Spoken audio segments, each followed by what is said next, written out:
Welcome back. Joining us tonight, Honolulu Police Chief Joe Logan. Sir, thank you so much for being with us again. Thank you for the opportunity. Greatly appreciate it. Sure. I know a lot of our viewers will be asking, in the wake of a quite violent week last week, 2 murders, we had the standoff in Waikiki. Many are asking, is this a trend? We know that Safe and Sound is going on in Waikiki. Why the violent crime? Well, violent crime in Hawaii, the state of Hawaii and city and county of Honolulu, we still have one of the lowest violent crime rates of our nation's major cities. So do we still have violent crime? We have some. There are some districts where it's gone up a little bit higher than other districts, but we don't see like a large spike in a significant rise in violent crime. Unfortunately, we have criminals that don't want to conform to rules and regulations and society norms, and so how do you stop them from continuing? But do we have operations and things that are going on to help reduce violent crime? Yes, we do. Okay, and can you talk to that a little bit more, especially with an afflicted area like Waikiki? What's working and what isn't? So in Waikiki, we have undercover operations.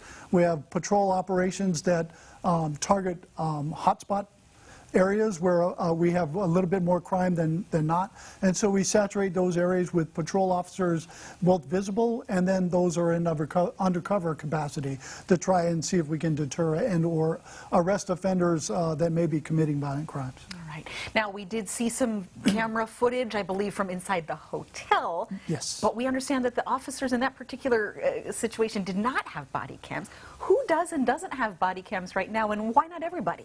So when we negotiated the contract a couple of years ago to start the process, then interim chief Roddy Vanek was involved in that, and we took it based on monetary constraints, and then trying to see how we could roll it out and make sure that we could modify our policies around the body cams. We issued it just to those that are in uniform. So while there are other officers that are in the patrol districts that aren't necessarily on the beat per se at patrol, they don't have body-worn cameras, nor does our specialized services division, which were depicted in that video.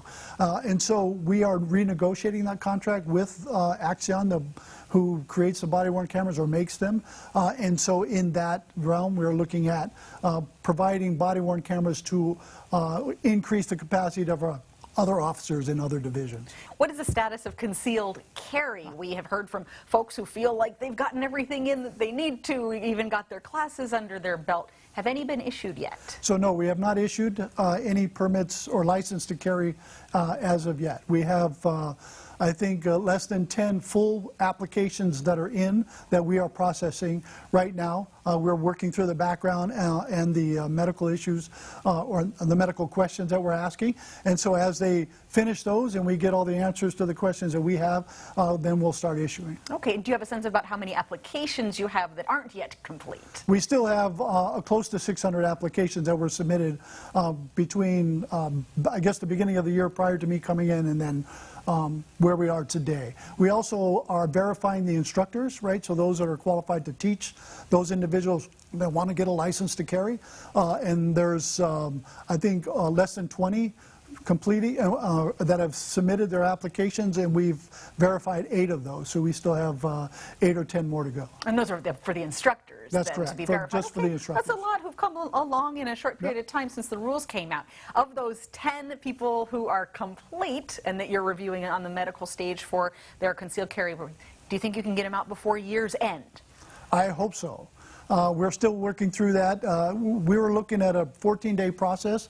I think that's probably a little bit, probably a little too quickly for my liking. I think it's probably, unfortunately, going to be closer to 30 days turnaround. But we're still working through that. We're still working through a process. Although we've created the rules, we still have to work through outside agencies such as medical facilities, medical people, proprietors to give us back information. So that may be the longer pole in the tent there. Okay, and can you clarify for the folks watching that is this in any way tied to the status of the Safe Places legislation that is kind of moving along parallel at the same time? Is the timing of either one, is the timing of the issuance dependent on the timing of other city council legislation having to do with guns? No, we're completely separate. So the mayor's office and the city council is working on the sensitive places bill while we're concentrating on this license to carry. Now they do impact each other, and what that impact is will bear out as this bill continues. Just in terms of where they'll be able to take them. Yes, exactly. All right. Well, thank you, sir, for giving us an update on all of that, and we'll see you after the holidays. Yes, for thank your you for next the visit. opportunity. I appreciate it. Thank you.